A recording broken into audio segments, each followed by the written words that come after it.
Assalamualaikum warahmatullahi wabarakatuh. Perkenalkan, nama saya Alia Safi Azhar dari kelas 9G. Saya akan menceritakan tentang kota tanpa buku. Kota tanpa buku. Pernahkah kau ke toko buku, perpustakaan, atau taman bacaan? Tidakkah kau merasa istimewa ketika berada di dalamnya? Di sekelilingmu ada berbagai tokoh dari dunia nyata dan khayal. Tempat yang pernah kau kunjungi dan yang belum. Informasi dan cerita dari masa lalu, masa kini, dan masa depan. Semua berpadu, semua berada dalam genggaman matamu. Saat berada di antara buku, tidakkah kau merasa menjadi raja dan ratu? Ruang dan waktu seolah menyatu tanpa batas. Kau bisa terbang, masih sekat negara dan melewati berbagai zaman. Kau bisa menyelam ke dalam samudra, melayang di angkasa, bercanda dengan aneka satwa, dan berkelana di tengah padatnya kota juga di rimba seraya. Kau tahu, buku adalah jendela dunia, kunci pengetahuan dan pintu wawasan.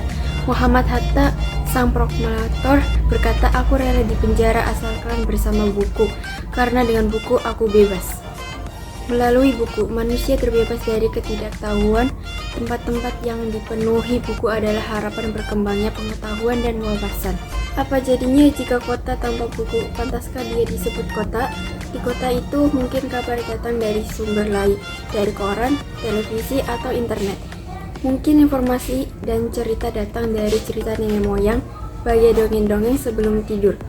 Irama warganya pun tiada beda, bangun pagi, bertebaran di muka bumi, untuk berbagai keperluan untuk kembali pulang siang atau sore harinya. Setelah itu mereka berangkat tidur dan memulai lagi hari berikutnya. Semua serupa. Di kota itu mungkin ada bangunan bernama perpustakaan. Di dalamnya buku-buku terderet dalam rak yang terjamah.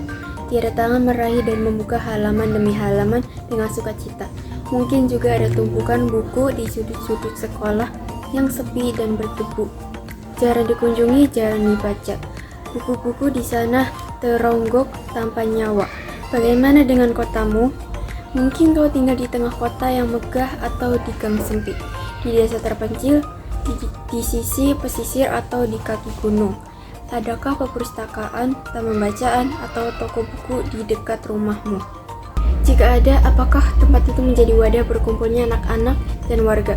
Menjadi pusat berkembangnya wawasan dan pengetahuan, atau hanya menjadi pajangan? Maukah kau menjadi orang yang menghidupkannya? Kau bisa mengunjunginya dan mengajak teman-teman membaca dan berbagi cerita di sana. Jadikan tempat itu sumber kegembiraan dan pengetahuan. Jika tempat itu belum ada, maukah kau menjadi orang yang mulai menghadirkannya? Kau bisa memulainya dari sebuah sudut di teras rumahmu. Ajak teman-temanmu memulai langkah baru. Jangan biarkan waktu berlalu tanpa buku. Siapapun dirimu, bersahabatlah dengan buku. Dia akan menjadi teman setiamu sepanjang waktu. Sekian dari saya akhiri. Wassalamualaikum warahmatullahi wabarakatuh.